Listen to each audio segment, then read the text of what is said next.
خاص موضوع ہے اور میں یقیناً سمجھتا ہوں کہ یہ ہماری تربیت، نصیحت اور رہنمائی کے لیے خدا کی طرف سے ایک بہترین گائیڈ لائن، ایک بہترین رہنمائی، اور جب ہم اسے بڑے دھیان سے، بڑے غور سے سنیں گے تو یقیناً یہ کلام ہمارے لیے برکت اور تقویت کا سبب ٹھہرے گا۔ آمین جی۔ تو ہم اس کلام کو پڑھیں گے، اور ویسے یہ 1 سے 8 آیت ہے، لیکن میں 2 آیتیں آپ کے سامنے رکھتا ہوں، پھر ہم اس کو سلولی آگے پڑھنا شروع کریں گے۔ لکھا ہے، اور خدا کی روح عزریہ بن عود پر نازل ہوئی، اور وہ آسا سے ملنے کو گیا اور اس سے کہا، اے آسا اور سارے یہودا اور بنیامین میری سن، خداوند تمہارے ساتھ ہے جب تک تم اس کے ساتھ ہو، اور اگر تم اس کے طالب ہو تو وہ تم کو ملے گا، پر اگر تم اسے ترک کرو تو وہ تم کو ترک کرے گا۔ خدا کا پاک کلام پڑھا جانا، سنا جانا ہم سبوں کے لیے باعث برکت ہو۔ یہ بڑا خاص ٹاپک، جس کے اندر ایک خاص حصہ جو میں نے پڑھا کہ خداوند تمہارے، سب بولے خداوند تمہارے ساتھ ہے جب تک، کیا ہے جی؟ جب تک تم اس کے ساتھ ہو۔ خداوند تمہارے بولے سب بولے خداوند تمہارے ساتھ ہے جب تک تم اس کے ساتھ ہو۔ آمین۔ تو یہ ایک بڑا خاص پیغام ہے، اور میں یہ کہوں گا میسج شروع کرنے سے پہلے کہ اس کو آپ نے یاد رکھنا ہے، اور پورے ہفتے کے اندر اس پوائنٹ کو آپ نے ضرور لوگوں کے ساتھ شیئر کرنا ہے، اور وہ کیا ہے جی؟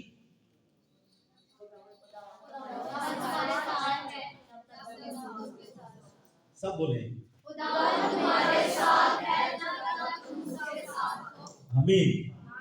تو بہت سے لوگ یہ سمجھتے بھی ہیں کہ خدا ان کے کیا ہے ساتھ ہے، اور دعاواں بھی دے دینے نا کہ خدا تواڈے ساتھ ہے، تو یہ دعائیں بھی دیتے ہیں، اور وہ اس طور سے دوسرے کو انکریج کرتے ہیں۔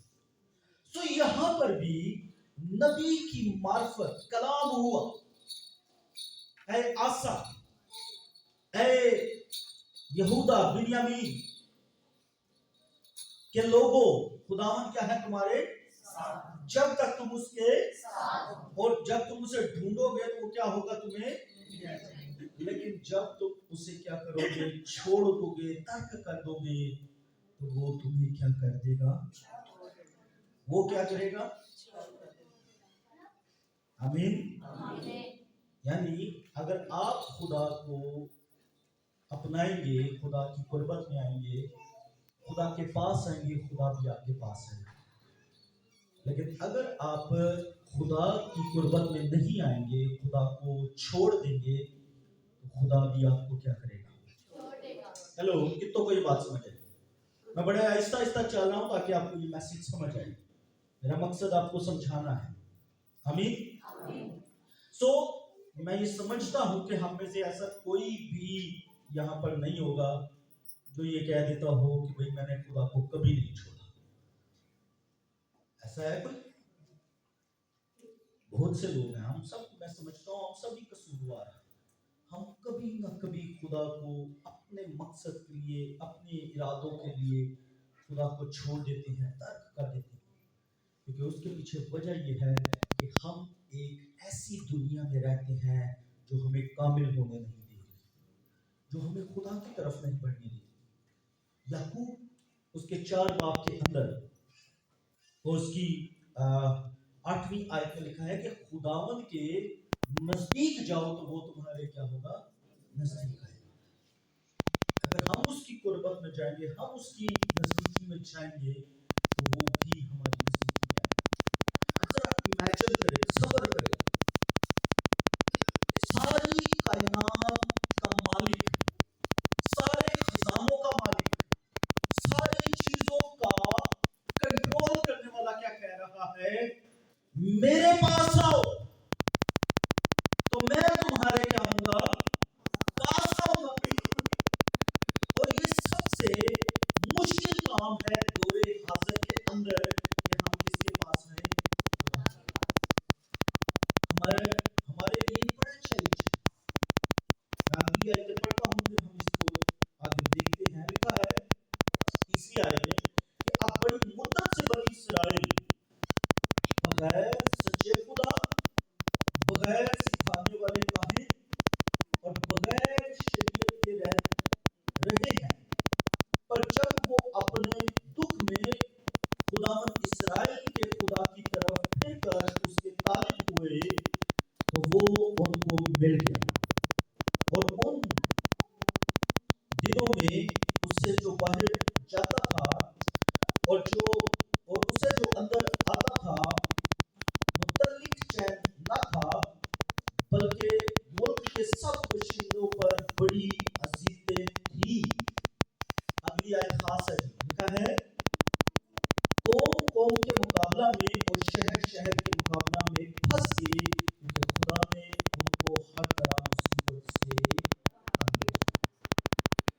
ہم جانتے ہیں کہ یہ دور حاضر کے اندر یہی ہے نا، قوم قوم کے ساتھ جنگ کر رہی ہے، ٹھیک ہے جی، شہر شہر کے ساتھ جنگ کر رہا ہے۔ تو یہ کیا ہے؟ خدا نے ان کو ہر طرح کی مصیبت سے کیا کیا ہے؟ تنگ کیا ہے۔ اب یہ بڑا سوال ہے، کوئی کوشچن کر بھی سکتا ہے کہ جی خدا کس طرح مصیبت اور تنگ کر سکتا ہے؟ ہم میں سے کتنے لوگ جھولے پر بیٹھے ہیں کسی فیملی کے ساتھ ایک بڑے جھولے پہ؟ اب اس میں کیا ہوتا ہے؟ جب آپ جھولے پر بیٹھتے ہیں، وہ جب بلندیوں پر جاتا ہے اور تھوڑی سی وہ ڈینجرس ٹرن لیتا ہے، موڑ لیتا ہے، یا ڈینجرس طور سے وہ ایک پوائنٹ پر آ جاتا ہے، ڈینجرس پوائنٹ پر، تو ہم کیا کرتے ہیں؟ ہمارے گھر کا جو سب سے قریبی فیملی والا مضبوط شخص ہوتا ہے، ہم اس کو جلدی سے کیا کرتے ہیں؟ پکڑ لیتے ہیں۔ جی ایسے ہی ہوتا ہے نا، ہم اس کو کیا کرتے ہیں؟ کیونکہ ہم فیل کرتے ہیں کہ ہم جب اس کو پکڑ لیں گے ہم کیا ہے؟ بڑے سیکیور ہیں، محفوظ ہیں۔ اور اسی طرح جب مصیبتیں آتی ہیں، بیماریاں آتی ہیں، دکھ آتی ہیں، آزمائشیں آتی ہیں، ان کے پیچھے ایک وجہ یہ بھی ہوتی ہے کہ باپ یہ چاہتا ہے کہ ہم اسے پھر سے پکڑ لیں، اس کی قربت میں آ جائیں، اسے تھام لیں، اور وہ ہمیں تھام لے، وہ ہمیں سنبھال لے، وہ ہماری پروٹیکشن میں آ جائے، ہم اس کی پروٹیکشن میں آ جائیں اور وہ ہمیں پروٹیکٹ کرنا شروع کر دے۔ ہاللیلویہ۔ وہ ہمیں محفوظ کرنا شروع کر دے۔ تو اس لیے خدا نے ان کو ہر طرح کی مصیبت سے کیا کیا؟ تنگ کیا۔ لیکن اگر غور کریں، اسی جھولے پر کئی اور بھی لوگ بیٹھے ہوتے ہیں جو فیملی کے نہیں ہوتے، گھر کے نہیں ہوتے، باہر کے ہوتے ہیں، اور کیا ہوتا ہے؟ کیا وہ آپ کو پکڑ سکتے ہیں؟ کیا آپ کو وہ ہاتھ بھی لگا سکتے ہیں؟ ایسے ہی وہ لوگ جو خدا کی فیملی کے نہیں ہیں، وہ کبھی بھی اس کا ہاتھ نہیں پکڑ پائیں گے، وہ کبھی بھی اس کی پروٹیکشن کے اندر نہیں آئیں گے، وہ کبھی بھی یہ احساس محسوس ہی نہیں کریں گے کہ ہمارے ساتھ کوئی ایسا شخص ہے جو ہمیں بچا سکتا ہے، جو ہمیں سنبھال سکتا ہے۔ ہاللیلویہ۔ اگر آپ آج کل انکمفرٹیبل فیل کر رہے ہیں نا کہ میں کدھرے پروٹیکشن چ نہیں ہاں، حفاظت چ نہیں ہاں، تو پھر چیک کر لو کہ کدھرے تسی غیراں چ نہیں چلے گئے، فیملی جو باہر تے نہیں ہو گئے۔ اگر فیملی سے باہر ہو گئے ہیں، پروٹیکشن فیل نہیں کر رہے، حفاظت محفوظ نہیں کر رہے، حفاظت کو نہیں دیکھ رہے اپنی زندگی کے اندر،